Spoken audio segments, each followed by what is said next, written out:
ಈದ್ ಸ್ನೇಹಕೂಟ ಏರ್ಪಾಡು ಮಾಡಿರ್ತಕ್ಕಂಥ ಜಮಾತೆ ಇಸ್ಲಾಮಿ ಹಿಂದ್ ಸದ್ಭಾವನಾ ಮಂಚ್ ಬೀದರ್ ಹಾಗೂ ರಾಬ್ತಾ-ಎ ಮಿಲ್ಲಿತ್ ವೇದಿಕೆ ಬೀದರ್ ಜಿಲ್ಲೆ ಇವರ ಸಂಯುಕ್ತ ಆಶ್ರಯದಲ್ಲಿ ಇಟ್ಕೊಂಡು ಎಲ್ಲ ಧರ್ಮಗುರುಗಳನ್ನು ಆಹ್ವಾನಿಸಿ ಈ ಒಂದು ಈದ್ ಸ್ನೇಹಕೂಟವನ್ನು ಏರ್ಪಡಿಸಿರ್ತಕ್ಕಂಥ ಎಲ್ಲ ಸೋದರಿಗೂ, ವೇದಿಕೆ ಮೇಲೆ ಉಪಸ್ಥಿತಿರುವಂಥ ಎಲ್ಲ ಧರ್ಮಗುರುಗಳಿಗೂ ಮತ್ತು ಈ ಪವಿತ್ರವಾದ ಸ್ನೇಹಕೂಟದಲ್ಲಿ ಭಾಗಿಯಾಗಿರ್ತಕ್ಕಂಥ ಸರ್ವ ಧರ್ಮೀಯ ಎಲ್ಲ ಧರ್ಮ ಬಾಂಧವರಿಗೂ ತಮ್ಮೆಲ್ಲರಿಗೂ ಶರಣುಗಳನ್ನು ಸಲ್ಲಿಸಿ ಎಲ್ಲರಿಗೂ ಈ ಒಂದು ಈದ್ನ ಮುಬಾರಕ್ ಅಂದರೆ ಹಬ್ಬದ ಶುಭಾಶಯಗಳನ್ನು ತಮ್ಮೆಲ್ಲರಿಗೂ ಕೂಡ ಹೇಳ್ತಾ ಎಲ್ಲರಿಗೂ ಮತ್ತೊಮ್ಮೆ ಈದ್ ಮುಬಾರಕ್ನ ಹೇಳ್ತಾ, ಭಾರತ ದೇಶದಲ್ಲಿ ಈ ಒಂದು ಸ್ನೇಹಕೂಟ ಸೌಹಾರ್ದತೆಯಿಂದ ಬಾಳ್ತಕ್ಕಂಥದ್ದು ನಾವೆಲ್ಲರೂ ಕೂಡ ಇಲ್ಲಿವರೆಗೆ ನಮ್ಮ ರೆವರೆಂಡ್ ಇವರು ಹೇಳಿದ ಹಾಗೆ ಮತ್ತು ಬ್ರಹ್ಮಕುಮಾರಿ ತಾಯಿಯವರು ಹೇಳಿದ ಹಾಗೆ ಈ ಜಗತ್ತನ್ನು ನಿರ್ಮಾಣ ಮಾಡಿರ್ತಕ್ಕಂಥ ದೇವರು ಒಬ್ಬನೇ. ವಿಶ್ವಗುರು ಬಸವಣ್ಣನವರು ವಚನದಲ್ಲಿ ಹೇಳ್ತಾರೆ, ದೇವನೊಬ್ಬ ನಾಮ ಹಲವು. ಹೆಸರುಗಳು ಭಾಳಷ್ಟಿದೆ, ಆದರೆ ದೇವರು ಮಾತ್ರ ಒಬ್ಬನೇ ಇದ್ದ. ನಾವೇನು ಮಾಡ್ತಾ ಇದ್ದೀವಿ ಅಂದರೆ, ಒಬ್ಬ ಗುರುಗಳ ಹತ್ರ 4 ಜನ ಶಿಷ್ಯರಿರ್ತಾರೆ ಮಠದಲ್ಲಿ. ಆವಾಗ ಒಂದು ದಿವಸ ಎಲ್ಲೋ ಕಾರ್ಯಕ್ರಮಕ್ಕೆ ಹೋಗಿರಲ್ಲ, ಗುರುಗಳು ಮಠದಲ್ಲಿ ಇರ್ತಾರೆ. ಆ ಶಿಷ್ಯರಿಗೆ ಒಂದು 50 ರೂಪಾಯಿ ಕೊಟ್ಟು ನೀವು ಬಾಳೆಹಣ್ಣು ಏನಾದ್ರು ತಿಂದ್ಕೊಂಡು ಬರ್ರಿ ಅಂತ ತಿಳ್ಕೊಂಡು ಹೇಳಿ ದುಡ್ಡು ಕೊಡ್ತಾರೆ. ಆ 4 ಜನ ಶಿಷ್ಯರು ಹೊರಗೆ ಬರ್ತಾರೆ. ಹಣ್ಣಿನ ಅಂಗಡಿ ಹತ್ರ ಬಂದು ಜಗಳ ಆಡ್ತಾ ಇರ್ತಾರೆ. ಅವ್ರು 4 ಜನರಲ್ಲಿ ಅವ್ರ ಭಾಷೆ ಬೇರೆ.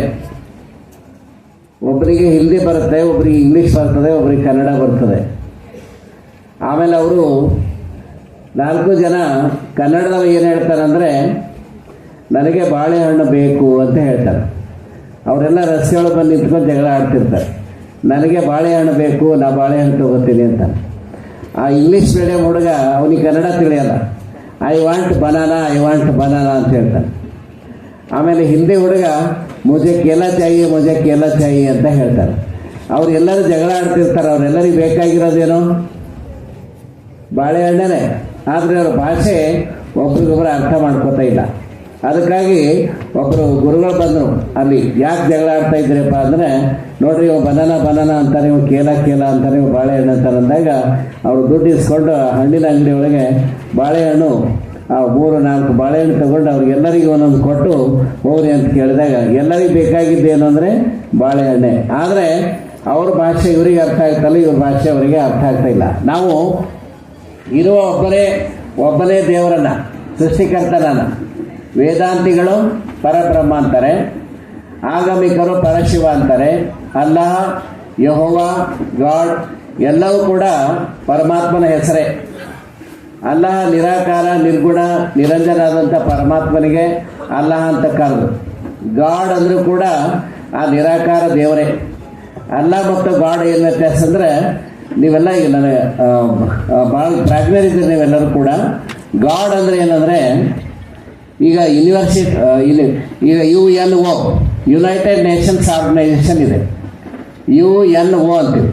ಹಾಗೆ ಗಾಡ್ ಅಂದರೂ ಕೂಡ ಅದು ಒಂದು ಸಂಯುಕ್ತ ಪದ. G ಅಂದರೆ ಏನು, O ಅಂದರೆ ಏನು, D ಅಂದರೆ ಏನು ನಾವು ತಿಳ್ಕೋಬೇಕು. ದಿ ಗಾಡ್ ಅಂದರೆ ಏನಂದರೆ, that which generates, that which operates, that which dissolves.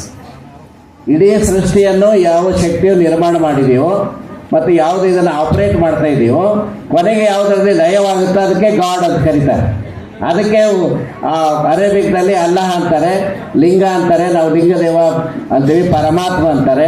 ಎಲ್ಲ ಆತ್ಮನಿಗೆ ಯಾರಂದ್ರೆ ಪರಮಾತ್ಮ, ಅವನೇ ಸೃಷ್ಟಿಕರ್ತ, ಅವನೇ ದೇವರು. ನಾವು ಆ ದೇವರ ಹೆಸರನ್ನ ಇಟ್ಕೊಂಡು ಇರುವ ಒಬ್ಬನ ದೇವರನ್ನ ನಾವು ನಮ್ಮ ದೇವರು ಬೇರೆ, ನಿಮ್ಮ ದೇವರು ಬೇರೆ ಅಂತ ನಾವು ಹೋರಾಟ ಮಾಡ್ತಾ ಇದ್ದೀವಲ್ಲ, ಜಗಳ ಆಡ್ತಾ ಇದ್ದೀವಲ್ಲ, ಇದು ತಪ್ಪು. ಯಾರ ಹಬ್ಬಗಳಿದ್ರೂ ಕೂಡ ನಾವು ಅವರಿಗೆ ನಮ್ಮ ಧರ್ಮ ಬಂಧುಗಳು ಇದ್ದಾಗ ನಾವು ಅವ್ರಿಗೆ ನಮ್ಮ ಅಣ್ಣ ತಮ್ಮಂದಿರ ತಿಳ್ಕೊಂಡು ನಮ್ಮ ಪರಧರ್ಮೀಯ ಒಂದು ಸಹಿಷ್ಣುತೆಯನ್ನು ನಾವು ಅಳವಡಿಸ್ಕೋಬೇಕು. ಬೇರೆಯವರು ನಮ್ಮ ಸ್ನೇಹಿತರು ತಿಳ್ಕೊಂಡು ನಾವು ಅವರಿಗೆ ಪ್ರೀತಿಸಬೇಕು. ಯಾಕಂದರೆ ಮನುಷ್ಯನನ್ನು ಪ್ರೀತಿಸಿರ್ತಕ್ಕಂಥವ್ರು ದೇವರನ್ನು ಪ್ರೀತಿಸಲಿಕ್ಕೆ ಸಾಧ್ಯ ಇಲ್ಲ. ಎಲ್ಲರ ಹೃದಯದಲ್ಲಿ ಪರಮಾತ್ಮನ ಅಂಶ ಇದೆ. ನಾವೆಲ್ಲರೂ ಪರಮಾತ್ಮನ ಮಕ್ಕಳು. ಗುರುನಾನಕ್ ದೇವರು ಕೂಡ ಅದನ್ನೇ ಹೇಳ್ತಾರೆ, ಎಲ್ಲರೂ ಕೂಡ ಪರಮಾತ್ಮನ ಒಂದು ಸಂತಾನ. ಯಾವುದೇ ಜಾತಿ ಮತ ಪಂಥ ಧರ್ಮಗಳ ಭೇದವನ್ನು ಮಾಡದೆ ಮಾನವೀಯತೆಯನ್ನು ಮೆರಿಬೇಕು ಅಂತಕ್ಕಂಥದ್ದು. ಅದಕ್ಕಾಗಿ ಒಂದು ಸುಂದರವಾದಂಥ ಉದಾಹರಣೆ ಇದೆ. ಭಾರತ ನಮ್ಮದು ಜಾತ್ಯತೀತ ರಾಷ್ಟ್ರ, ಸೆಕ್ಯುಲರ್ ಸ್ಟೇಟ್, ನಮ್ಮ ಸಂವಿಧಾನದಲ್ಲೇ ಇದೆ.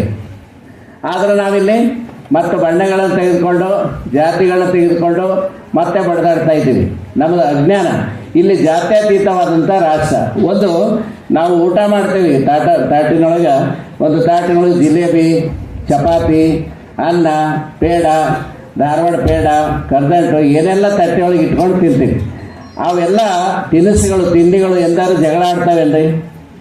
ನಾ ಪೇಡ ಶ್ರೇಷ್ಠ, ನಾ ಜಿಲೇಬಿ ಶ್ರೇಷ್ಠ, ನಾ ಚಪಾತಿ ನಾ ದೊಡ್ಡವ, ನೀನು ಸಾರು ಸಣ್ಣ, ನೀನು ಕನಿಷ್ಠ, ನಾ ಶ್ರೇಷ್ಠ ಜಗಳ ಆಡ್ತವೇನೋ? ಆಡಂಗಿಲ್ಲ. ಅವೆಲ್ಲ ಮಾಡಿ ಬೊಗಣದಾಗ ಇಟ್ಟಾಗ ಜಗಳ ಆಡ್ತವೇನೋ? ಇಲ್ಲ. ಅವೆಲ್ಲ ತಿಂತೇವೆ, ಹೊಟ್ಟೆ ಹೋದ್ಮೇಲೆ ಜಗಳ ಆಡ್ತಾವೇನ್ರಿ? ಹೊಟ್ಟೆ ಹೋದಾಗ ಜಗಳ ಆಡೋದಿಲ್ಲ. ಅವೆಲ್ಲ ಕರಗಿ ಎಲ್ಲ ಒಂದು ತಿಂಡಿಗಳು ಸೇರಿ ನಮ್ಮ ದೇಹಕ್ಕೆ ಅವು ಏನು ಕೊಡ್ತವೆ? ಶಕ್ತಿಯನ್ನು ಕೊಡ್ತವೆ. ರಕ್ತ ತಯಾರಾಗಿ ನಮ್ಮ ದೇಹಕ್ಕೆ ಶಕ್ತಿಯನ್ನು ಕೊಡ್ತವೆ. ಅದೇ ರೀತಿಯಲ್ಲಿ ಇದು ಹಿಂದೂ ಇರ್ಬೋದು, ಮುಸ್ಲಿಂ ಇರ್ಬೋದು, ಸಿಖ್ ಇರ್ಬೋದು, ಕ್ರೈಸ್ತ ಇರ್ಬೋದು, ಜೈನ ಇರ್ಬೋದು, ಬೌದ್ಧ ಇರ್ಬೋದು, ಅಥವಾ ಯಾವುದೇ ಪ್ರವಾದಿಗಳು ಮಹಾತ್ಮರು ಕೊಟ್ಟ ಸಂದೇಶಗಳು, ಲಿಂಗಾಯತ ಇರ್ಬೋದು, ಸಿಖ್ ಧರ್ಮ ಸಿದ್ಧಾಂತ ಇರ್ಬೋದು, ಎಲ್ಲವೂ ಕೂಡಿ ಎಲ್ಲ ತಿನಿಸುಗಳು ಆಹಾರ ಪದಾರ್ಥಗಳು ಸೇರಿ ನಮ್ಮ ದೇಹಕ್ಕೆ ಯಾವ ರೀತಿಯಾಗಿ ಶಕ್ತಿಯನ್ನು ಕೊಡ್ತಾವೋ ಆ ರೀತಿಯಲ್ಲಿ ಎಲ್ಲ ತಿನಿಸುಗಳು ನಾವು ತಿಂದಾಗ ಹೇಗೆ ದೇಹಕ್ಕೆ ಶಕ್ತಿ ಬರ್ತದೋ ಆ ರೀತಿಯಲ್ಲಿ ಎಲ್ಲ ಧರ್ಮದ ಎಲ್ಲ ಮತ ಪಂಥದ ಸಿದ್ಧಾಂತಗಳು ತತ್ವಗಳು ಸೇರಿ ನಮ್ಮ ದೇಶಕ್ಕೆ ಶಕ್ತಿಯನ್ನು ಕೊಡಬೇಕು ವಿನಃ ದೇಶವನ್ನು ವಿಭಜನೆ ಅದಕ್ಕೆ ಕಾರಣ ಆಗಬಾರ್ದು. ಎಲ್ಲ ತತ್ವ ಸಿದ್ಧಾಂತಗಳು, ಎಲ್ಲ ಪ್ರವಾದಿಗಳು ಕೊಟ್ಟಿರ್ತಕ್ಕಂಥ ತತ್ವಗಳು ನಮ್ಮ ದೇಶಕ್ಕೆ ಒಂದು ಶಕ್ತಿಯನ್ನು ಕೊಡಬೇಕು. ಅಂತಹ ಒಂದು ಆ ತಿನಿಸುಗಳಿಗೆ ದೇಹಕ್ಕೆ ಶಕ್ತಿ ಕೊಡ್ತಾವೆ. ಆ ರೀತಿಯಲ್ಲಿ ಒಂದು ಬಗೀಚೆ ಇರ್ತವೆ, ಗಾರ್ಡನ್ಗೆ ಹೋಗ್ತಾರೆ, ವಾಕಿಂಗ್ ಹೋದೆ ನೋಡಿ, ಗಾರ್ಡನ್ ಎಲ್ಲ ಭಾಳ ಇಷ್ಟಪಡ್ತಾರೆ. ಆ ಗಾರ್ಡನಲ್ಲಿ ಬರೀ ಬಿಳಿ ಹೂಗಳೇ ಇದ್ದರೆ ಚಲೋ ಕಾಣಿಸ್ತದೆ. ಬರೀ ಒಂದೇ ಕಲರ್ ಹೂವುಗಳಿದ್ರೆ ಗಾರ್ಡನ್ ಚಲೋ ಕಾಣಿಸ್ತದೇನ್ರಿ? ಅಲ್ಲಿ ಎಲ್ಲ ಥರದ ಹೂವುಗಳಿರ್ಬೇಕು. ಗುಲಾಬಿ ಇರ್ಬೇಕು, ಬಿಳಿ ಹೂವು ಇರ್ಬೇಕು, ಆ ಕಡೆ ಇರ್ಬೇಕು, ಮಲ್ಲಿಗೆ ಇರ್ಬೇಕು, ಎಲ್ಲ ಹೂವುಗಳಿದ್ರೆ ಗಾರ್ಡನ್ ಶೋಭೆ ಬರ್ತದೆ.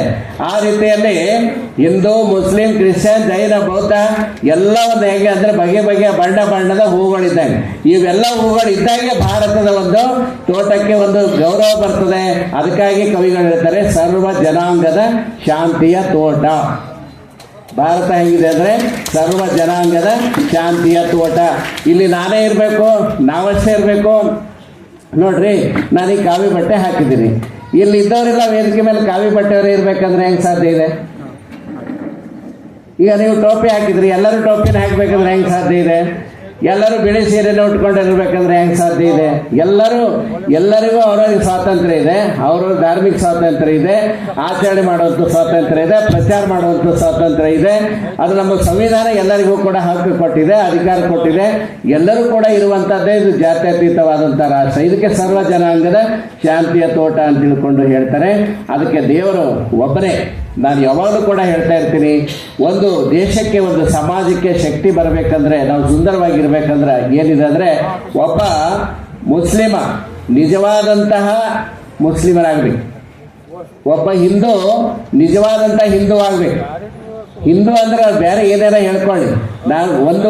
ನಾನೆಲ್ಲ ಒಂದು ಕಡೆ ನೋಡಿದೆ, ಏನಪ್ಪ ಅಂದರೆ ಹೀನಂ ದೂಷಿತ ಹಿಂದೂ ಅಂತ. ಇವತ್ತು ಶಾರ್ಟ್ಕಟ್ ಇದು. ಯಾಕಂದರೆ ಕೆಟ್ಟದ್ದನ್ನು ಯಾರು ದೂರ ಮಾಡಿರ್ತಾರೋ ಅವ್ರಿಗೆ ಹಿಂದೂ ಅಂತ ತಿಳ್ಕೊಂಡು ಹೇಳೋದು. ಭಾರತದಲ್ಲಿ ಇರ್ತಕ್ಕಂಥವರೆಲ್ಲ ಸಿಂಧೂ ನದಿ ನಾಗರಿಕತೆ ಬಯಲಲ್ಲಿ ಬರ್ತಕ್ಕಂಥವರೆಲ್ಲ ಹಿಂದೂಗಳೇ. ಆದರೆ ಇಲ್ಲಿ ಹೀನಂ ದೂಷಿತ ಅಂದರೆ ಕೆಟ್ಟದ್ದನ್ನು ಯಾರು ದೂರ ಮಾಡ್ತಾವ್ರಿಗೆ ಹಿಂದೂ ಅಂತ ಕರೀತಾರೆ. ಸನಾತನ ನಿಜವಾದ ಹಿಂದೂ ಧರ್ಮದ ಅನುಯಾಯಿ ಆಗ್ಬೇಕವ, ವೇದಗಳ ತತ್ವವನ್ನು ಅಳವಡಿಸ್ಕೊಂಡಿರ್ಬೇಕವ.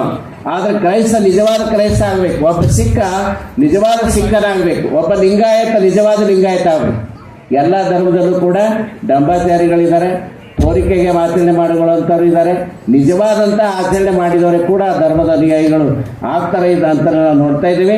ನಾವೆಲ್ಲ ನಮ್ಮ ಧರ್ಮದ ತತ್ವಗಳನ್ನು ಅಳವಡಿಸಿಕೊಂಡು ನಮ್ಮ ನೇಷನ್ ಫಸ್ಟ್ ಅಂತ ಹೇಳ್ತಾರೆ, ನಮ್ಮ ಭಾರತಕ್ಕೆ ನಮ್ಮ ವತನ್ ಸಾರೆ ಜಹಾಂ ಸೆ ಅಚ್ಚಾ ಹಿಂದೂಸ್ತಾನ್ ಹಮಾರ, ಹೌದಲ್ರಿ? ಸಾರೆ ಜಹಾಂ ಸೆ ಅಚ್ಚಾ ಹಿಂದೂಸ್ತಾನ್ ಹಮಾರ ಅಂತ. ಇದು ನಾವು ದೇಶದ ಕಡೆಗೆ ನಮ್ಮ ಗಮನ ಕೊಡಬೇಕು. ಒಂದು ಉದಾಹರಣೆ ಹೇಳಿ ನನ್ನ ಪ್ರವಚನ ಮುಗಿಸ್ತೀನಿ, ಯಾಕಂದ್ರೆ ನಾವು ಗಂಟೆಗಟ್ಟಲೆ ಪ್ರವಚನ ಮಾಡೋರು ಹೆಚ್ಚು ಸಮಯ ತಗೊಳ್ಳೋದಿಲ್ಲ. ಈ ನಮ್ಮ ದೇಶದ ಪರಿಸ್ಥಿತಿ, ಸಮಾಜ ಪರಿಸ್ಥಿತಿ ಹೆಂಗಾಗಿದೆ ಅಂದರೆ, ನಾವು ನಮ್ಮ ಜವಾಬ್ದಾರಿಯನ್ನು ನಾವು ನಿರ್ವಹಿಸಿ ಇರೋದ್ರಿಂದ ಇವತ್ತು ನಮ್ಮ ಸಮಾಜದಲ್ಲಿ, ನಮ್ಮ ದೇಶದಲ್ಲಿ ಈ ಪರಿಸ್ಥಿತಿ ಬಂದಿದೆ. ನೋಡ್ರಿ, ಒಂದ್ಸಲ ಕ್ರಿಕೆಟ್ ಮ್ಯಾಚ್ ನಡೀತಾ ಇತ್ತು, ಒನ್ ಡೇ ಕ್ರಿಕೆಟ್ ಮ್ಯಾಚ್ ನಡೀತಾ ಇತ್ತು, ಭಾರತ ಅವ್ರ ಪಾಕಿಸ್ತಾನ. ಭಾರತ್ ಪಾಕಿಸ್ತಾನ ಅಂದ್ರೆ ಜಂಗ್, ಹೌದಲ್ರಿ? ಎಲ್ಲ ಕೆಲಸ ಬಿಟ್ಟು ಕ್ರಿಕೆಟ್ ಮ್ಯಾಚ್ ನೋಡಕ್ಕೆ ಹೋಗ್ತಿರ್ತಾರೆ. ಒಬ್ಬ ಹುಡುಗ ಏನು ಮಾಡ್ತಾನೆ, 8ನೇ ಕ್ಲಾಸಾಗ ಓದುವಂಥ ಹುಡುಗ, आज ಭಾರತ ಅವ್ರ ಪಾಕಿಸ್ತಾನಕ್ಕೆ ಜಂಗ್ ಹೈ ಅಂತೇಳಿ ಒನ್ ಡೇ ಕ್ರಿಕೆಟ್ ಮ್ಯಾಚ್ ಅಂತೇಳಿ ಕ್ರಿಕೆಟ್ ಮ್ಯಾಚ್ ನೋಡಕ್ಕೆ ಹೋಗ್ತೀನಿ ಅಂತ ಹೇಳ್ತಾರೆ. 8ನೇ ಕ್ಲಾಸಲ್ಲಿ ಓದುವಂಥ 8th ಕ್ಲಾಸ್ ಅವ್ರ ದೋಸ್ತಿಗೆ ಏನು ಹೇಳ್ತಾನಂದ್ರೆ, मैं आज क्रिकेट मैच देखने के लिए जा रहा हूँ, मेरे बदले तुम स्कूल जाओ ಅಂತ ಹೇಳಿ ಕಳಿಸ್ತಾನೆ. ಅವನು ಹೆಬ್ಬಟ್ಟು ಎಂದು ಶಾಲೆ ಓದವಲ್ಲ ದೋಸ್ತ, ಮಂದಿರ್ ತೋಡ್ ಮಸ್ಜಿದ್ ತೋಡ್ಲಿಕ್ಕಿನ ದೋಸ್ತಕ ದಿಲ್ ಮತ್ ತೋಡ್ ಅಂತ ಹೇಳ್ತಾರೆ, ಒಂದು ಮಾತು ಹೇಳ್ತಾರೆ. ದೋಸ್ತ ಹೇಳನಂತೆ ಹೋಗಿ ಕ್ಲಾಸಾಗ ಕೂತ್ ಬಿಡ್ತಾನೆ 8ನೇ ಕ್ಲಾಸಾಗೆ.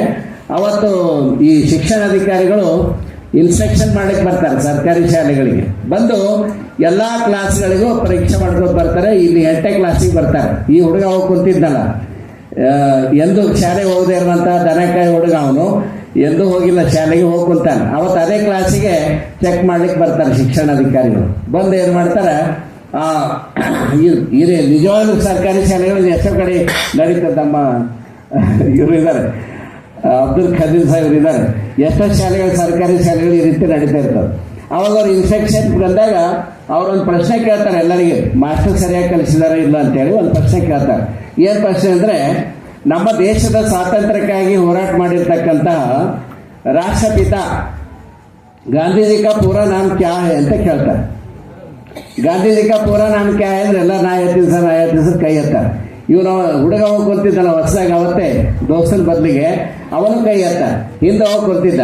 ಅವನಿಗೆ ಅವ್ರಿಗೆ ಶಿಕ್ಷಣಾಧಿಕಾರಿಗಳು ಏನು ಮಾಡ್ತಾರೆ, ಆ ಹಿಂದಿನ ಬೇಸ್ ಮೇಲೆ ಕುಂತವ್ರಿಗೆ ಪ್ರಶ್ನೆ ಕೇಳ್ತಾರೆ. ಅವಾಗ ಅವ್ರಿಗೆ ಕೇಳ್ತಾರೆ, ಹಾ ತುಂಬ ಬೋಲು ಅಂತ ಹೇಳ್ತಾರೆ. ಆ ಹುಡುಗ ಎದ್ದು ನಿಂತು ಹೇಳ್ತಾನೆ, ಗಾಂಧೀಜಿ ಕಾ ಪೂರಾ ನಾಮ್ ರಾಹುಲ್ ಗಾಂಧಿ ಅಂತ ಹೇಳ್ತಾರೆ. ಯಾಕಂದ್ರೆ ಅವ್ರಿಗೆ ಮಹಾತ್ಮ ಗಾಂಧೀಜಿ ಹೆಸರೇ ಗೊತ್ತಿಲ್ಲ, ಎಂದೂ ಶಾಲೆಗೆ ಹೋಗಿಲ್ಲ, ದಿನ ಪೇಪರ್ದಾಗ ನೋಡಿರ್ತಾನೆ, ಅಷ್ಟು ಗೊತ್ತಿರುತ್ತೆ ಅವನಿಗೆ, ರಾಹುಲ್ ಗಾಂಧಿ ಅಂತ ಹೇಳ್ತಾರೆ. ಆವಾಗ ಅವರು ಶಿಕ್ಷಣಾಧಿಕಾರಿಗಳು ಹೇಳ್ತಾರೆ, ಏನಪ್ಪ 8ನೇ ಕ್ಲಾಸಾಗಿ ಓದ್ತಾ ಇದ್ದಿನಿಗೆ ಮೋಹನ್ ಚಂದ್ ಕರಮ್ಚಂದ್ ಗಾಂಧಿ ಅಂತ ಮಹಾತ್ಮ ಗಾಂಧಿ ಹೆಸರು ಗೊತ್ತಿಲ್ವಾ ಅಂತ ಕೇಳಿದಾಗ ಅವ್ರಿಗೆ ಹೇಳ್ತಾರೆ, ಸರ್ ಮಾಫ್ करना, मैं इस क्लास का स्टूडेंट नहीं हूँ, मेरा दोस्त क्रिकेट मैच देखने गया है, उसके बदले में मैं आया हूँ ಅಂತ ಹೇಳ್ತಾರೆ.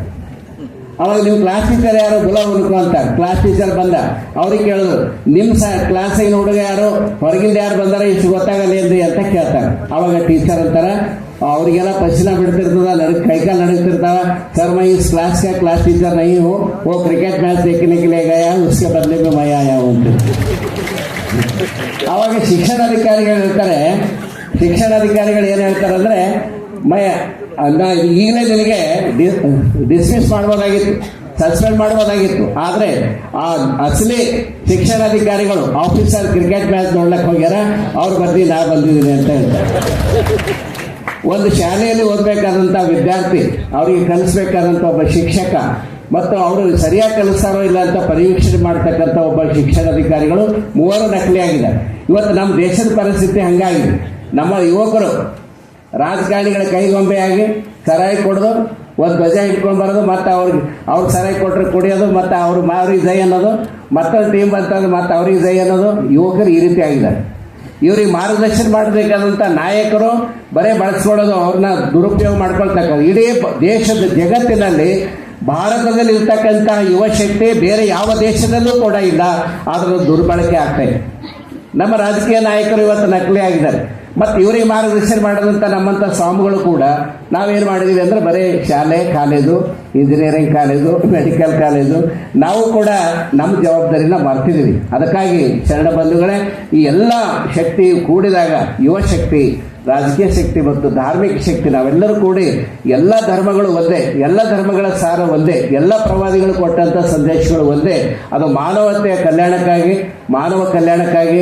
ಈ ಯುದ್ಧ ಮಾಡಲಿಕ್ಕಲ್ಲ, ಯುದ್ಧ ಮಾಡುವಂಥದ್ದು ಧರ್ಮನೇ ಅಲ್ಲ. ಯಾವ ಪ್ರವಾದಿಗಳು ಕೂಡ ಯುದ್ಧ ಮಾಡಲಿಕ್ಕೆ ಹೇಳಿಲ್ಲ. ನಾವು ಮಾನವೀಯತೆ ಅನ್ನೋದಕ್ಕಿಂತಲೂ ನಾವು ಒಬ್ರಿಗೊಬ್ಬರು ಸಹಕಾರ ಇಲ್ಲದೆ ಇದ್ರೆ ಬದುಕಲಿಕ್ಕೆ ಆಗಲ್ಲ. ನೀವು ಇನ್ನೊಂದು ದಿವಸ ಹಿಂಗೆ ಯುದ್ಧ